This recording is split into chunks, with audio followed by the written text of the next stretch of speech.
We are here today to talk about Spike Lee's 1994 film Crooklyn and whether Troy's father, Woody, was a deadbeat or just a misunderstood dreamer. Some of y'all really ran Woody down bad because Woody's dedication to being what he felt was a pure musician left his wife Carolyn carrying the bulk of the financial burden of caring for the family, which included 5 children. But we're going to talk about it all right now. I'm Heit. And I'm Cheri. And you've discovered Axiom Amnesia.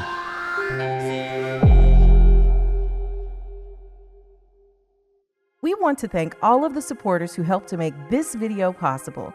If you want your name to appear alongside these contributors, make a one-time donation via Cash App, or you can head on over to patreon.com/axiomamnesia to enjoy all of the benefits of becoming a monthly subscriber. As usual, there will be spoilers. Yes. We got to get that out the way first. Yes. So if you have not seen Crooklyn, you might want to go ahead and jump off the call. Because, we're going to be talking about everything to do with this movie. So Oso, I'm going to just give y'all the preview of when we get on Woody. But Oso says, baby, Woody knows he's ashamed for trying to be a full-time musician and not making no money with 5 kids. We going to get on it. We going to get on it all the way. So if we take a look at Woody and a character study of Woody, and we'll just go through some stuff and then we're going to get to the questions about Woody. But he is this complex and multifaceted character. And he's the father, of course, like we talked about. And he is portrayed as this warm, charismatic, and loving figure who often serves as this counterbalance to the stricter and more pragmatic Carolyn, the mother, his wife. And so Woody's artistic temperament, as this struggling jazz musician, shapes a lot of his personality. He's laid back, he's idealistic, he's somewhat detached from the financial burdens of the family. I thought it was jazz because that's why he was playing in the jazz clubs. Oh, okay. But I could be wrong, but I thought it was jazz. Go to the comments. Somebody will know. But he was somewhat detached from the financial burdens of running a household. As the daddy, he was detached. People had talked about that in the comments earlier. So in many ways, Woody is like a foil to Carolyn. Carolyn's focused on her discipline and ensuring the family's survival, making sure the kids have all their needs met and everything. And Woody, he's more concerned about pursuing his passion for music, even when it causes tension in their marriage, right? Remember that situation where she says to him, she's like, can you, checks have bounced. Okay, we'll have to explain that in just a second to people who ain't old enough.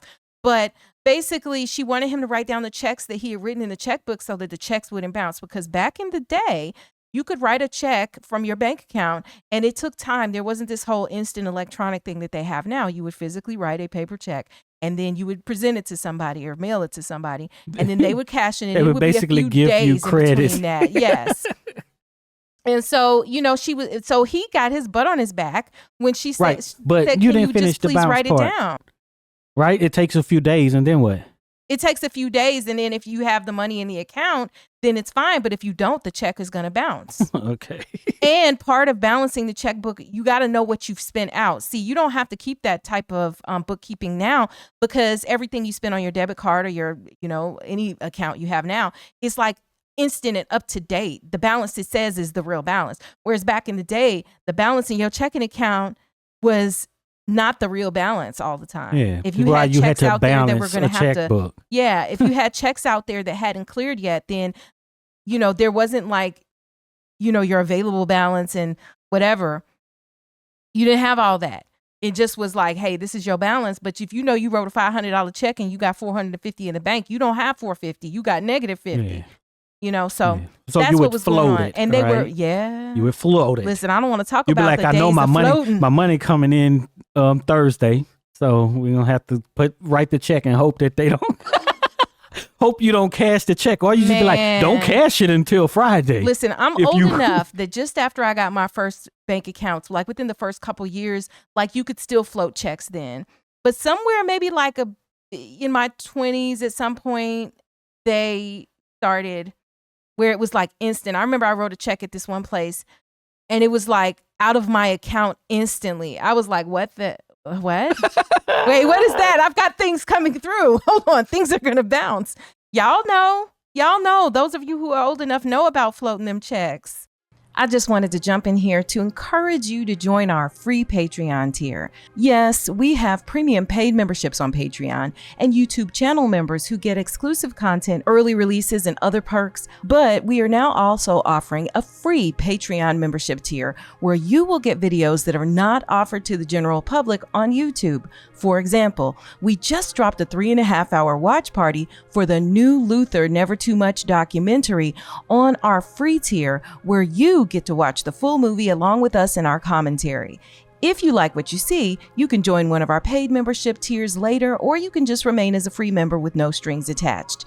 This free Patreon membership does not give you access to all of the paid exclusive content and early releases that our premium Patreon and YouTube channel members enjoy, but we wanted a way to offer you a better viewing experience without many of the restrictions that we have on this platform. So come on over and join us on Patreon. The link is in the description. It's easy and free to join. You can simply log in with your Google or existing social media accounts and begin enjoying Axiom Amnesia's Patreon. Now back to the show. You'll look up in your bank account be negative 800 because you done got hit. Bruh. Anyway, so this is who Woody is. And so Woody didn't care, and then he was just, being managed. Didn't care. No, he didn't, because she was like, write it down. I don't think all his focus was music, right? So part of the thing is that music was his profession, right? And the market changed, I guess, right? So he went into a certain area into the market that wasn't really what was popping and bringing in the money, right? Yeah. So I think that's only a part of his life. And like I was saying, like the men don't do that much to begin with, right? So you do the rearing, right? You tell the boys to do this and that. He's act like he paid for the lights, right? Mm-hmm.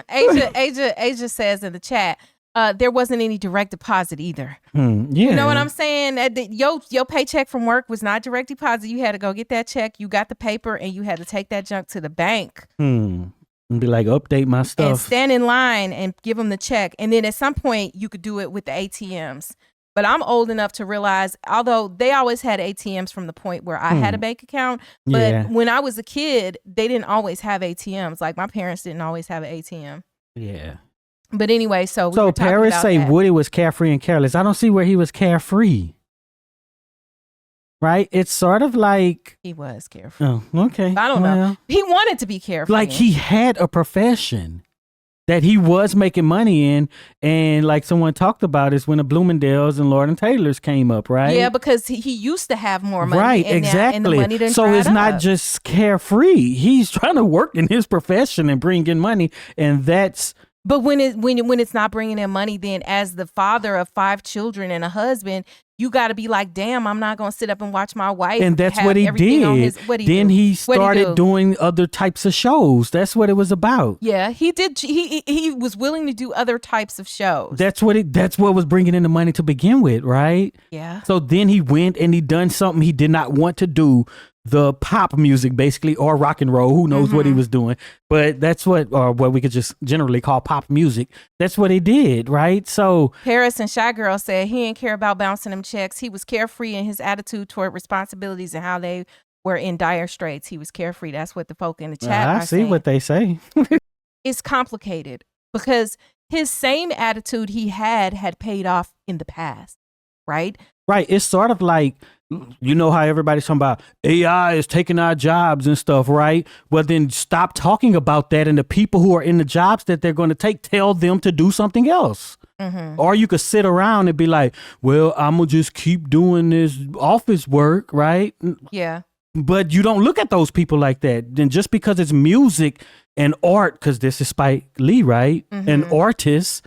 You know, that it's looked at as you're shiftless, carefree, and careless. Sure. When you're providing something important to the world and you're just trying to work in your profession with how you want to do it, right? Because it could be like, okay, I know I've been working at Walmart forever and there's this new shiny place that came up. I don't know, Costco, right? And they're like, well, Walmart ain't bringing in the money like you used to. Why you ain't at Costco already?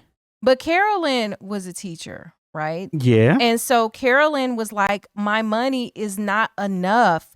Like what I'm doing is not, I'm working my fingers to the bone. I'm coming here, I'm cooking, I'm cleaning, I'm trying to do everything. And you're not, you sitting in front of you hoping, I guess, write some songs and you're trying to be creative. And that is the hard part about, I think, a creative who is trying to be creative, but you got the money is not coming in. Yeah, well. But see, if you go and you get the job at the Walmart, you probably never gonna write, I'm not going to say you're never going to write songs, but it's going to be a lot harder. You're not going to be investing the time that you need to invest. But this was a matter about what type of songs he was doing, what type of music. It wasn't about just doing the music. They were renting out apartments in their building, which is true. Yeah. And Woody was not pulling in his way. But here's the other thing about renting the apartments. And I'm not saying that, I feel like Carolyn had a more stable income, right? If you were the teacher at that point, you always gonna have your teacher job. It wasn't gonna be a whole lot of money, right? Because they don't pay teachers enough.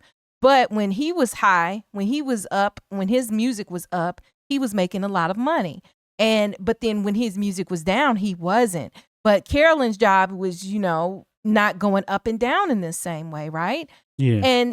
But the judgment is on the fact that it didn't seem like he was willing to pivot in a timely fashion. Yeah. And he watched her really carry a heavy burden and was fine with it.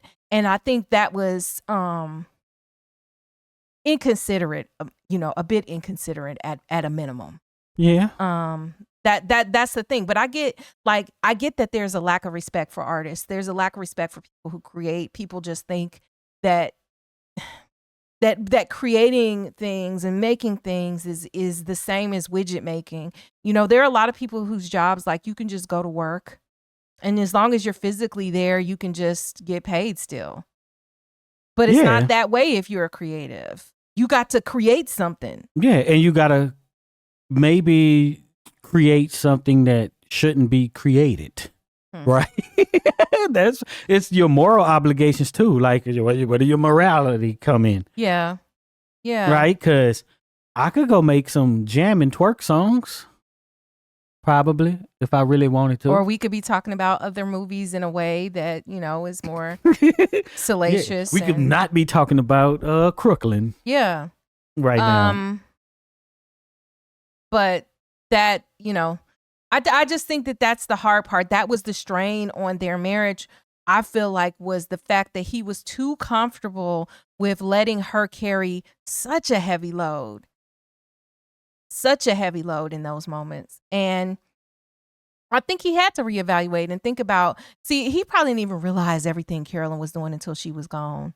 Huh. Yeah. Well, and having to just really step up, what's that? Oh girl, I'll be in trouble if you leave me now. The words to that song that's playing it at parts where where they realize they're gonna lose Carolyn. And then what's the lyric of that where they're talking about let the woman take care of you or something? What? There's a lyric, let the woman take care. I just don't know how. Oh, girl. Bruh. There's a lyric where it's let the woman take care of you. What lyric is that? They say, let the woman take care of you. Yeah, see? And that's what he was actually. So I try to be hip and think like the crowd. Yeah. So that's right, talking about what's happening in there, because Carolyn was taking care of him. Yeah, but no, the perspective of the song is, I'm not doing that. All my friends call me a fool. They say, let the woman take care of you. Yeah, but the point is, I think in that moment, he was letting her take care of him. But here's another argument, and I'm just trying to flesh this out. One argument is also, though, that Woody did make investments in his future, and that, so them checks he was getting from renting places out and whatever, like, that still is a proceed of work he did previously. Yeah. So it's not like, we getting this money in and you still not doing enough. It could be that he got, if you would call it, credit on the books for past work that he's done that, And then when the lights went out, he had to go over there and take the brunt of that, though, too. He had to go down there and be like, he paid them bills. I know, but he had to go down there and be like, yeah, man, the lights ain't on. I'm going to bring y'all some candles. Bruh. Woody was just, okay, so this is why, the question is like, okay, I'm going to just say it out like this. Was Woody a deadbeat father? Bruh. Or was he a misunderstood, visionary, genius, artist, dreamer? You know, because here's the hard part. The people who are dreamers, that are amazing visionaries, that have situations that really do pay off a lot of times. Yeah, then you say they're a genius. They always had to have somebody who was keeping it straight, or they were independently wealthy to start with, right? Because if you're rich, you don't have to worry about, you know, making money to take care of yourself. But if you're like everybody else, then you got to have somebody who is holding it down while you're inventing things, or, you know, like if you're an inventor, or if you're a musician, or if you're writing songs, you gotta, you know, the bills got to get paid somehow. Now, somebody said, Deb says that a slumlord. I don't think he was a slumlord. They were not slumlords. Well, if I don't he think let it was the a lights slum. go off, then he's got him slumming it down wrong. there. It was wrong, but I mean, as a slumlord, I don't know.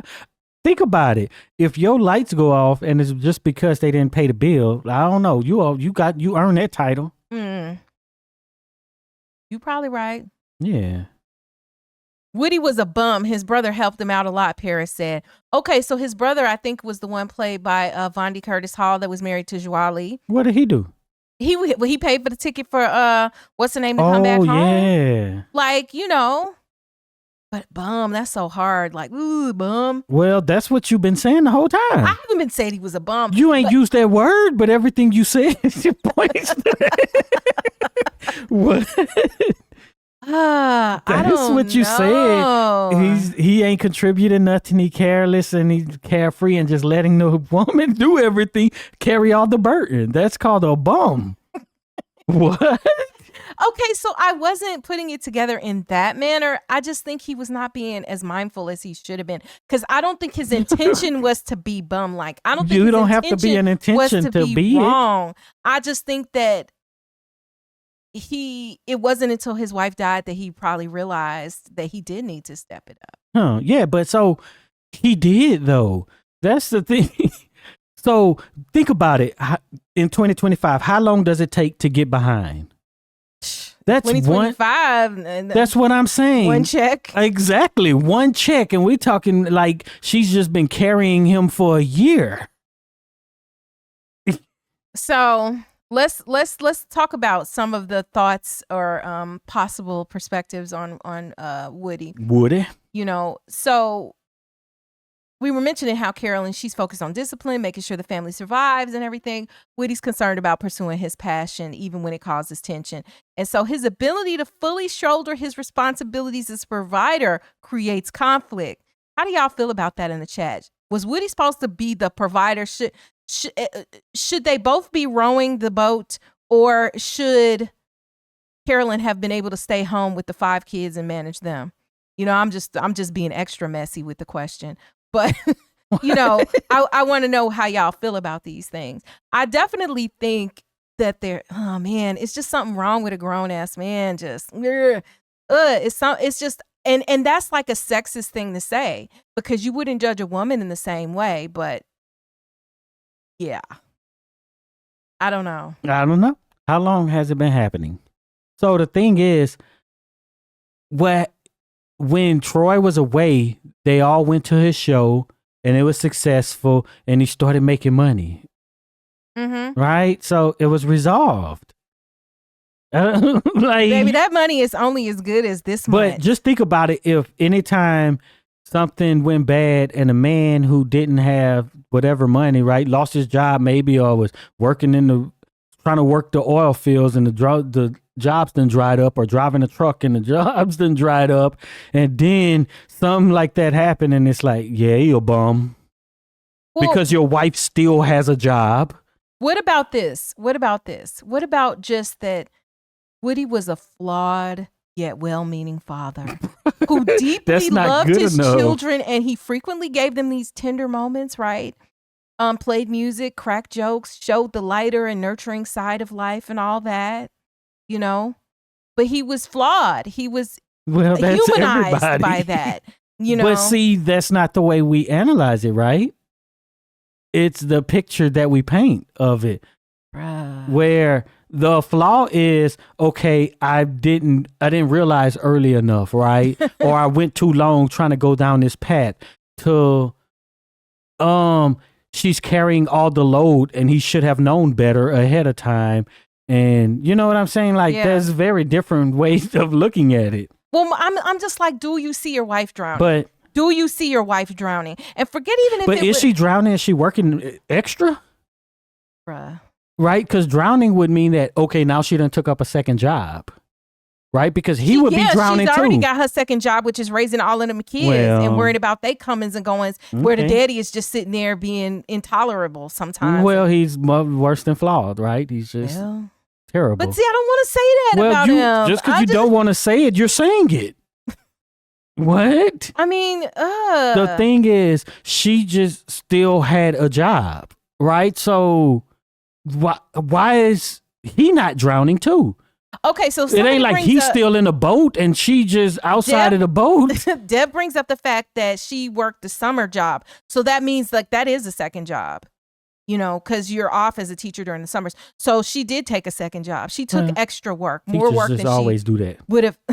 That's just what teachers do. So you know, so Deb had said that, and then let's see who else. Asia says Woody was too comfortable playing others' music. And he wanted to shake things up by creating his own music. Unfortunately, it would be at the expense of his family's comfort and security. Yeah. Which is why I always bring up the movie here, right? Oh, yeah. And yeah, I won't give the movie away. But don't give the movie away, but like we're probably never going to talk about it. Okay, so far in our poll about what movie that y'all want to see next that's over on the free Patreon that all of y'all should be on by now. The poll is asking what should we do is the next movie that we're going to do a watch party on. And the watch party, we like to try to do something that's a little newer, maybe that you guys haven't seen or maybe don't have access to see, so we can watch it all together and then just, you know, see what you guys think, and it gives you an opportunity to see something you may not have seen before. So that's kind of the, you know, as opposed to an old movie that you've probably already seen before.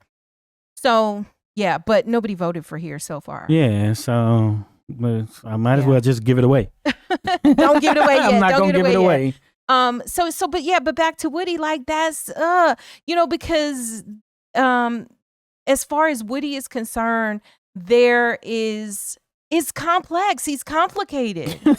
It's only complicated because of the profession that he's in. Because you don't get the Lord and Taylor days, the money to buy the brownstone. You don't get all that. The station wagon, right? Or someone. You don't get all of that without him being Woody, who is who he is, who is the person who said, "I'm going to play my music and make my music how I make it and whatever." It's just that the times changed, right? The times changed out from under him, and he can't make the same money he used to make. That's really what kind of happened to him. Woody was just problematic. Parents say Woody was useless. You know, but I don't think he was useless. He had a lot to contribute. It's just no. It's complicated. You got to see. It's easy to say just pivot, but when do you pivot, right? You know, like, well. But do y'all tell y'all kids not to chase your dreams? Yes. Yes. But I kind of feel like that. But still, when I watch these movies, it's like, hey, this dude, he was trying to do what he could do in his profession. Paris says, I work in construction and there are periods when we are laid off. If times get real bad, then I will do temp work. But Woody was useless. That's what Paris temp said. Work in what? Not construction? Like, who gonna hire the guy who plays piano? You better go down to a piano bar. Well, that was the problem. That's what he did. You in New York That's what he City. did. He went and he did his shows. You in New York City. But set your keyboard up down there in the subway. No, he got the shows. Yeah, he did. Playing other people's music, right? That's what happened. Atia Sean says that Woody refused to be the authoritative figure in the house. I think he was very authoritative. He was very authoritative, but he just was like, I can be all this without being the one who signs the checks. Because see, that was part of the issue, right? Because his wife, Carolyn, was like, look, you doing what you want to do with the money I made. Who was worse, Woody or Miles? Oh, Miles Not from considering Soul not considering the cheating stuff. Food? Okay, so we're saying Miles from Soul Food, who had this dream of being a musician and had got a Yeah. few gigs or whatever. Okay, who was worse? I feel like Miles was worse because Miles did it at the expense. Well, I don't know. Miles didn't do anything wrong by chasing his dreams. They 'cause still he had enough money and everything too. He had enough money. It wasn't that they were not But having money. he was just taking money out the account, not telling her, and she was making the money. Right? Y'all. Yeah. Look, some of these questions is too complicated for me. Okay, because I'm over here like, that's a good question. I just don't even know. Oh Paris man, now we says getting I can into do general union labor stuff. temp work without violating my union agreement. So yeah, Atia Sean says Miles was still a lawyer. His wife ignored him. Yeah, he had a job. I don't, it's just complicated. It's complicated. But I think look, that Woody was a super. when your partner says to you, that's when the problem is, right? When your partner is like, look, and you ignore. So how long was for it? Help. Well, how long was it when he was sitting at that piano and then they drove Troy down to the south? It wasn't too long. Not that long. Yeah. But how long had this all been going on? Like, because if things had been good for a while, they would have had a savings. Oh. You know what I'm saying? Yeah. Like, people, But some people, they ain't got it now and they paycheck to paycheck, right? Yeah. And they may be making more money than these people are making. Well, So it's complicated. I don't know. But see, that's the thing when you don't give the backstories in these movies like this, then you got a great father who is being looked at like he's trash. Well, so what does Woody teach us? I think that Woody shows us that the challenges of balancing your personal dreams with your familial obligations. Which is why y'all need to watch the movie here. I don't know why. I just like that movie. It got bad reviews, but to me it was good. I thought it was good too. But yeah, so that's Woody. And then we have Carolyn, which, what could we say about the mother? She was strict. I thought there were a lot of things that were stereotypical about Carolyn as a Black mother. Yeah, but the way she would just sit over her child's shoulder while they trying to force them to eat not peas. Yeah, he vomited in her table like that. But why you got to sit there the whole time? Just go on and do some other things. She legit stood there. Well, I guess we might as well just go ahead and talk about Carolyn. Carolyn, she was played by Alfre Woodard in Crooklyn. And so she's like this strong-willed matriarch of the Carmichael family. And she serves as the backbone of the household, which, I mean, arguably is just really what we have to say she was, right? She was practical, disciplined. She was loving, but she was also complex because she was like the workhorse. She was consistent. She was going to make sure stuff got done. Woody had his mind, his head in the clouds because he needed to be creative. And she was the one who was boots on the ground. So she was balancing the challenges of raising 5 children, managing the family's finances, making the money, maintaining the order in their crazy household with her husband, while, Woody sat in front of the piano and would occasionally interact with people however he felt, whenever he wanted to do it. So Carolyn's personality, though, is very different than Woody's. And I think it's because she doesn't even who knows what Carolyn dreamed about. Women don't have dreams. Apparently not. Women dream of family. My question is, do you think Carolyn had any regrets with the way that she dealt with and raised her family? No, but would it be possible without Woody? No. Because I don't know that you get that house off of a teacher's salary. Maybe in the 70s. Maybe. Or the 60s, probably when they got it. Maybe, I don't know. She was the consistent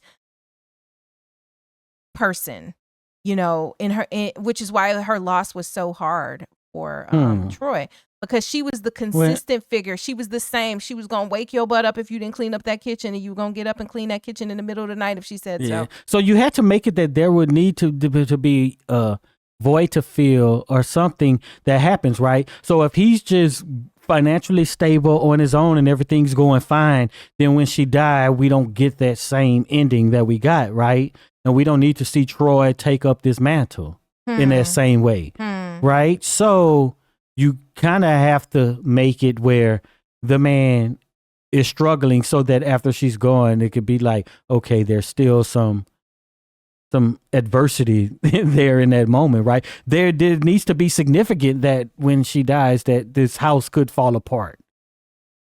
Yeah.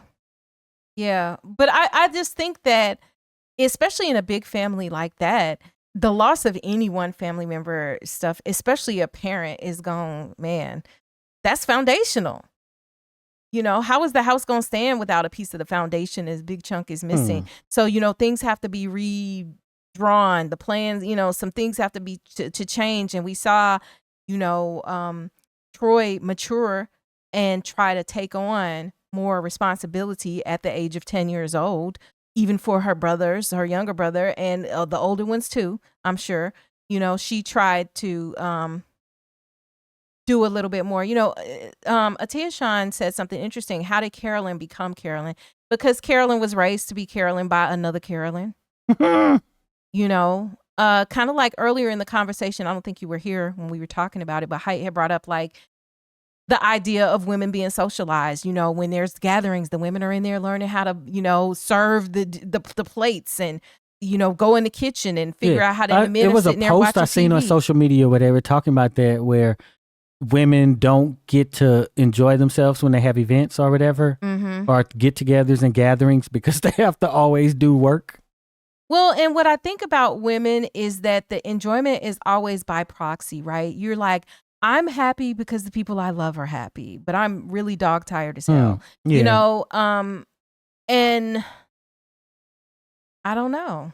I don't know women who regret that decision. Yeah, but I don't know, because I think people be dramatic, right? Because like when there's barbecues, right, the man always want to be like, I'm gonna get on the grill and happy about it, right? To flex, basically. I'm the best griller in all of the South or wherever you're from, right? But who's in the kitchen with the raw meat? Yeah, but that's what I'm saying. But it's no women like it, right? Or is it just always a chore? I don't know. I can't answer. I'm not a woman, right? I think anything that involves constant work and really not that much reciprocity is a chore. Now, we accept all sorts of chores, just like men oftentimes will accept the chore of having a woman who stays home to raise children while they go out and they work and bring home money, right? That is a chore, surely. And the burden and responsibility of financial needs being met is a chore. So, I mean, I think it just depends on how you divide the responsibilities and how, you know, and culturally what's acceptable where you come from. Yeah. But I don't know. I know someone who I think they get real enjoyment out of putting on these shows. What you mean, like entertaining? Yeah, entertaining. Oh yeah, there are people who do. Like yeah, there are people that's what I'm saying, right? And then you get the ones who don't actually do it, who do the social media posts like women don't get to, and I'm not trying to make like this a man woman thing, yeah, right? But like women don't get to sit down at Thanksgiving and stuff like that. Yeah, or, you know, whatever the deal is. Yeah. Yeah, and it just be like, yeah, this is so bad for women because they don't get to enjoy themselves at the get together, right? Oso says, I personally enjoy hosting, but it is a lot. Oh, look, see, I don't know. It's kind of a lot to a lot of things that people may do, right? Oh, I like to fix cars, but you know, I'm not saying that I do, but bang up your knuckles and it's hot and stuff. You know what I'm saying? So I don't know. It depends on. Are you willing to take the pain to get the joy? And I just think that anytime something is an obligation for all the time. And it depends how much teamwork there is. Yeah. You know, in a lot of the families, okay, so like with women, if you're going to have an event where everybody is together and they're all going to cook and the women are all doing that, then it's not a one burden on one person. Right? Yeah. So it doesn't feel like as much of a chore. But if you are the only one, see, one thing I think that happened the guard didn't really change all the way for whatever reason. Like the people who are in their 20s now are not really taking their mantle, and I'm not exactly sure why that is. Because they're like, oh, I remember when families used to get together. I know. They like, I get to do what I want to do, right? We got choice and autonomy, and part of it was that I want my family together, so I do these things I may not enjoy as well, right? And then the younger people, they just like, how come it ain't like when I was a kid and we used to, because you're not doing it? That's why? Yeah, like the point of why you learned it or should have learned it is so that you could continue it, right? There's a point where you become, and they start to have these conversations with you. Like, I've been told that, you know, some of the males, like in the family, that older males would be like, listen, you about to be the next generation and you about to be the patriarch, or, you know what I mean? And as women, the same kind of thing happens. You know, one day you gonna be responsible for doing this or that or whatever the deal is, and you know, take it or don't take it. Yeah. You know, but Elijah says women get to enjoy themselves. Their family functions when they get in the kitchen and close the door and talk about the man behind their back. Trust me, this is every family reunion. What in the world? No. Not that I'm aware of. And I'm not just saying that just because I'm a woman. I was like, I didn't really pay attention. I thought this was a woman, bro. Come on, all right. Yeah, no. So I think, I don't know, maybe there's a bit of paranoia. Maybe some of them do. Maybe some of them do talk like that. But like the talking that I might hear at most in those type of situations is the backdoor brag talk. I don't know how to explain that, right? You know, where the person is making a complaint, but it's not really a complaint. You know, he always wants his plate, but you know, a certain way and da-da-da, but you know, I always make sure he get his plate right, or whatever the deal is, right? But what you're really saying is, I'm good because I make sure that I do X, Y, Z. You know, it's all on, you know, it's like the backdoor brag. You old school though, so that ain't. Yeah, I'm definitely old school. That ain't the new brag. I don't even think people make plates no more. The new brag is, I don't have to make a plate. I don't cook, I don't clean. Let me show you how I got this ring. You know, right? The humble brag, Paris. That's exactly it. You know, the backdoor brag. But. And then all of it is just this culture. It's just culture. It's whatever the culture of the family is. If the culture of the family is that the women get together and they talk like dogs about the men, then I guess that's the culture of the family, you know. But see, where I'm from, it's like men be cooking and stuff. So yeah, they do. It's kind of a little blurred. Well, because y'all cook outside. I know, you know, I wasn't familiar with outside cooking other than barbecuing, but you know, y'all will take a cauldron outside and we'll cook up in a cauldron. You know, that's what a seafood boil is. Y'all cook outside with that stuff. You cook sauces outside too and stuff. Yeah, but and by the way, with all of the donations, whether it's on Cash App, whether you are like a premium member or anything like that, you'll get your name on the videos. Now, if you do a one-time donation, even if it's $1, whatever, you're going to get your name on a video for, you know, a finite period of time. So, you know, that is how we show our appreciation aside from the other stuff that you guys are able to access.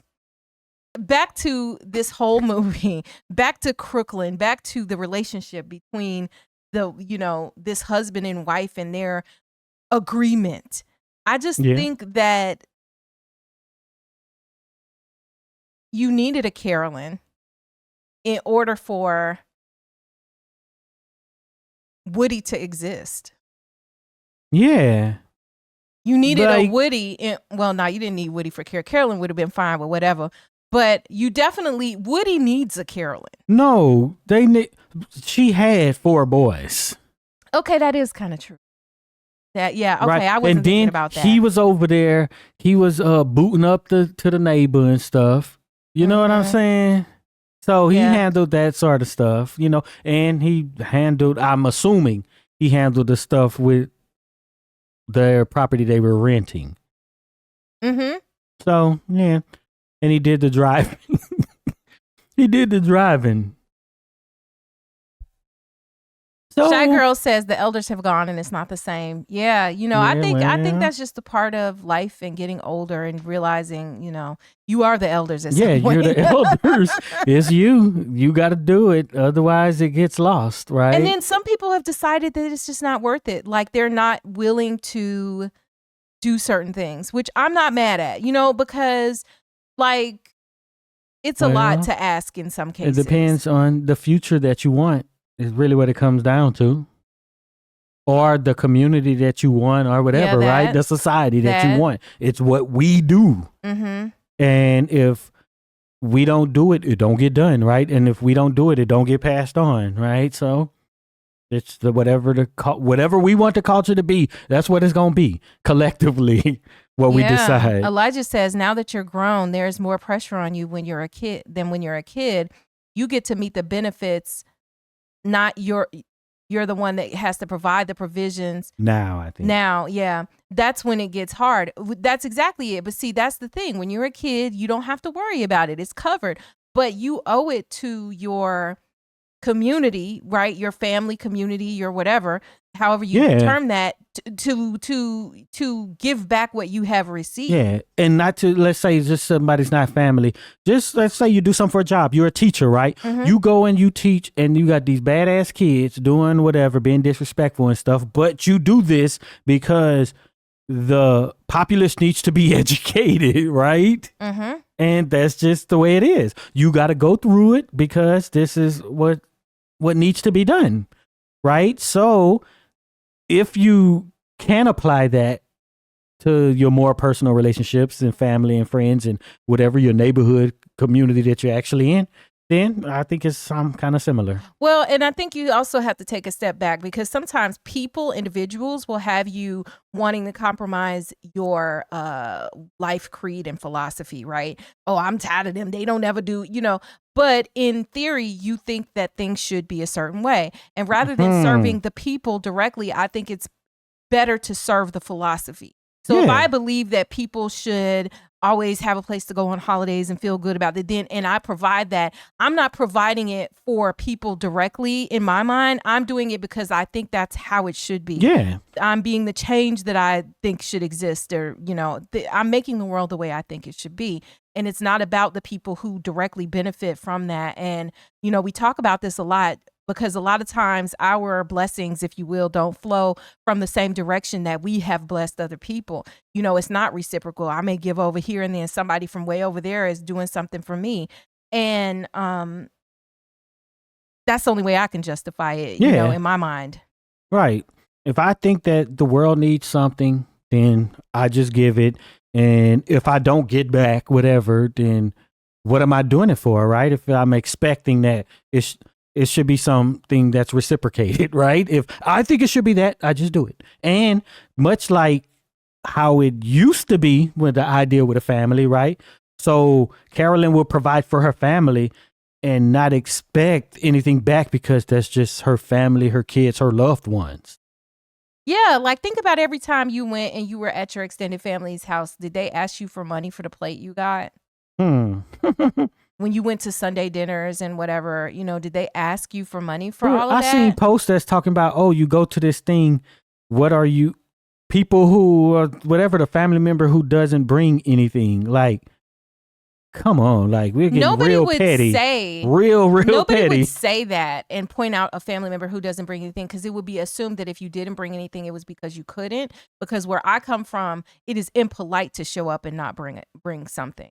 But what you bring could be you could be like, hey, I'm stopping. I'm going to pick up, a bottle of wine, or I'm going to bring, because you don't show up empty handed. That is certainly not what we do. But if you can't afford it, nobody's going to look, or if the times is hard this time, or I was rushing today and I just didn't have time. Whatever the deal is, it's just that you consistently understand the rules, and there will be times where you just don't have something, and that's okay too. And nobody's taking notice. Except the petty people. But it sounds like that's the payment. People that's will always exist. And we cannot do things for the comfort of the petty. But that's just some of my philosophy. But also, after all saying all that, I don't think we should be necessarily telling people what they should be doing. Well, I agree. Like, right? So like this the people is who just sharing our own the people who thoughts. spread the things, right? Who's just like, no, if your family do this, then you need to do this and that. Like, I don't get that. into that. I control what I do, and I have a way that I would like to be treated, certainly. But we all should be deciding what we should do what we think should be done. It's as simple as that. And if we're really nice, we should consider how other people want to be treated or what they would like to have done, and consider that and maybe perhaps factor that in to our behavior patterns, right? But do what you want to do, think what you want to think. But there is a reason that this channel, our channels, are called Axiom Amnesia. And for those of you who do not know what Axiom Amnesia means, because I can tell because some of the comments will, talk about things, and I'm like, but that's why this is Axiom Amnesia. Like, we are trying to forget these axioms, all of these assumptions that we come in the door with to say this is how the world is. We question those things and we have these discussions, and that's part of why we enjoy what we do here.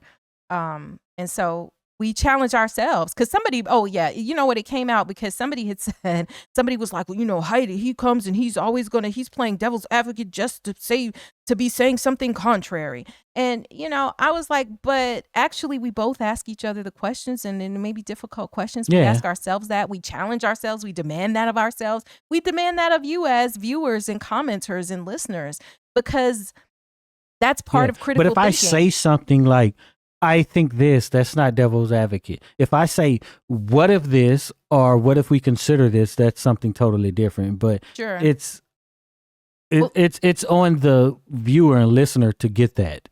Right. It's not on me.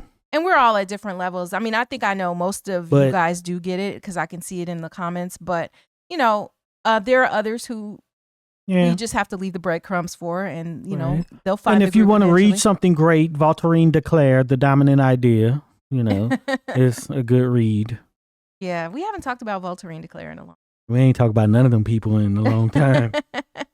13 children. Yeah, Elijah says, Carolyn had just 5 kids. I don't see how my aunt made it with 13 children. I want to see Spike Lee make a movie about that. I don't see how my aunt made it. Are there any movies like that?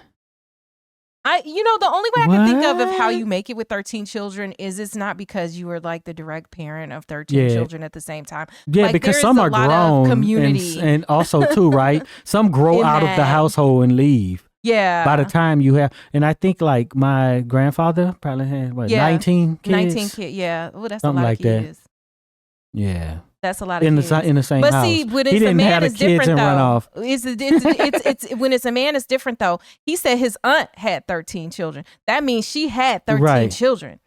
Yeah. But I say this because I'm not in the lineage of the mother. Well, the wife. Mm-hmm. So, yeah. But I mean, it just is how it is, right? It's a different proposition. Like, look at it. What's his name? Mariah Carey's ex-husband.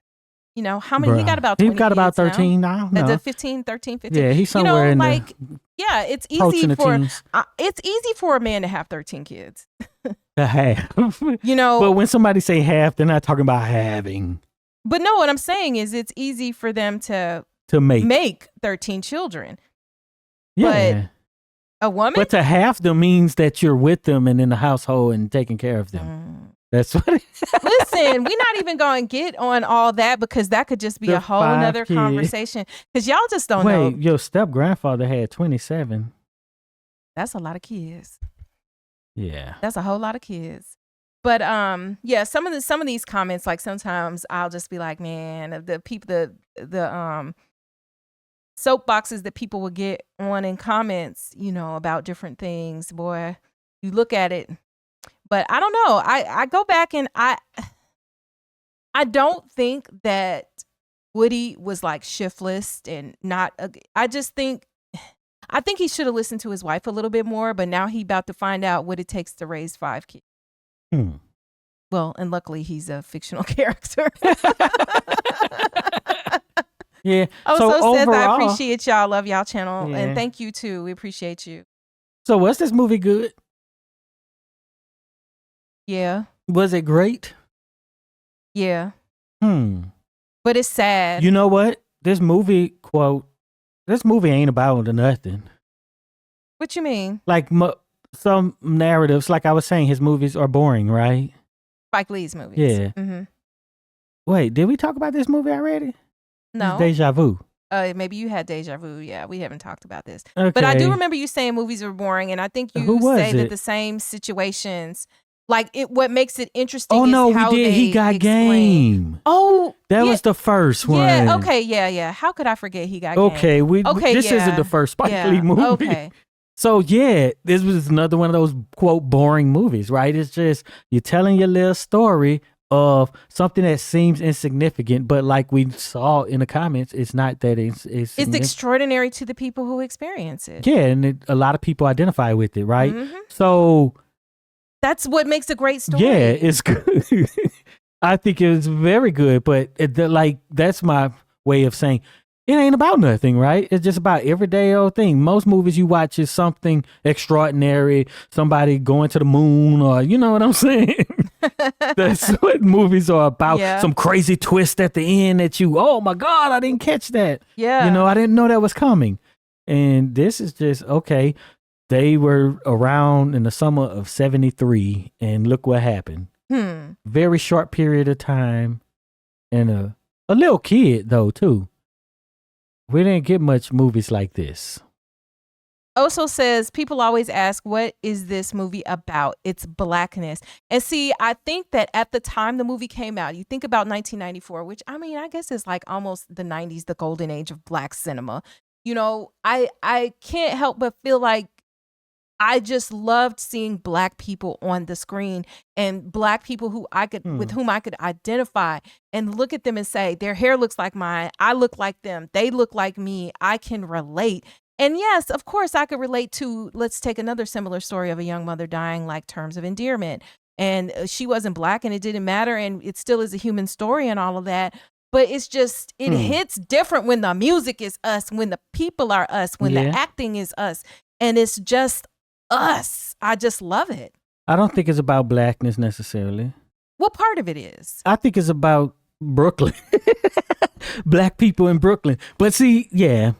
So what's the guy name? The Eyes? What's his name? Tony Eyes? Tony, Was he Puerto Rican? Was he white? Or white Puerto Rican? I don't know. But the point is, so they had the Puerto Ricans who I would just say they was black in this movie, right? So I don't have to necessarily say it's about black people in Brooklyn. It's just Shy Girl says Brooklyn. White. Okay. Yeah, it was hard for me to tell. Like I couldn't tell. Yeah. Have we done Do the Right Thing? No, we have not done Do the Right Thing. No, this is only the second. Spike Lee the movie second Spike Lee movie. Tia Sean say, why do someone always die in black movies? Somebody always dies in every movie. In every movie, it's like thousands of people die a day in the United States, right? That's just, hey. Because you got to think of like the worst that can happen, and death is usually right in the top 5. Yeah. You know, but yeah, so we're not going to stick around too much longer. We are coming up on a 3-hour mark for this live. What I would say is, in conclusion, this is an amazing film. If you have not actually ever gone and watched it, all of y'all seem like in the chat that you've seen it before. We love it. But I will just say that you should watch it. I will remind you, please go to the link in the comment section. Not the comments, in the description of this video, and go to our Patreon. We do have a free tier. And in that free tier, we are having the ability for you guys to go and watch our watch parties. We have a 3.5-hour Luther Vandross watch party up right now on the free tier. Yeah. Now, of course, and then you can go vote in the poll as well, because right now, is it American Fiction? American Fiction is in the winning lead right now. So. If you don't want American Fiction to be the next one, then you better go and get over there and vote. And again, you don't have to set up a whole new account. You can just log in using your Facebook, using your Google account, whatever. Just go to the link, go to the page. You'll be able to watch it. And the other, and I'm just being transparent. Another reason is because you never really know what's going to happen with these platforms. We need to have a way that you can always know where we are, and we can know where you are. And even if you want, you can message us on there. On YouTube, we don't even have a way to message you. or you to message us. We have an email, but that's complicated. This is a way you can see all this extra stuff. But the thing I really, really, really like the most, and by the way, we just put it in the chat if you want the link to the free Patreon tier. We welcome you to join one of our premium tiers because you will get the exclusive content, the early releases and other things that we put up there. And also because we've been having, and I'm just being 100% transparent with you guys now, we've been having problems on the Axiom Amnesia channel with monetization on our live videos that we put out. And so you'll probably notice we have a live video and you can't watch it later. Well, the people who have the Patreon accounts can watch it later because it's up and available for those people. Because we had issues with monetization. They're just acting silly and not running. And I don't know about properly. this one because we talked about blackness at the end. So yeah, well, we hope it'll hold up on this channel. But if you don't see it tomorrow, then you know what happened.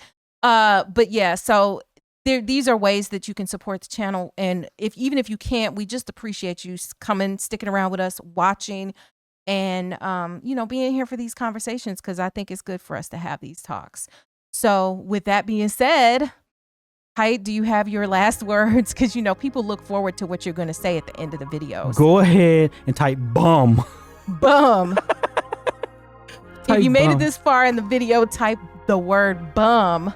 And be sure to join our free Patreon tier in the link and check out the video that's on the screen right now.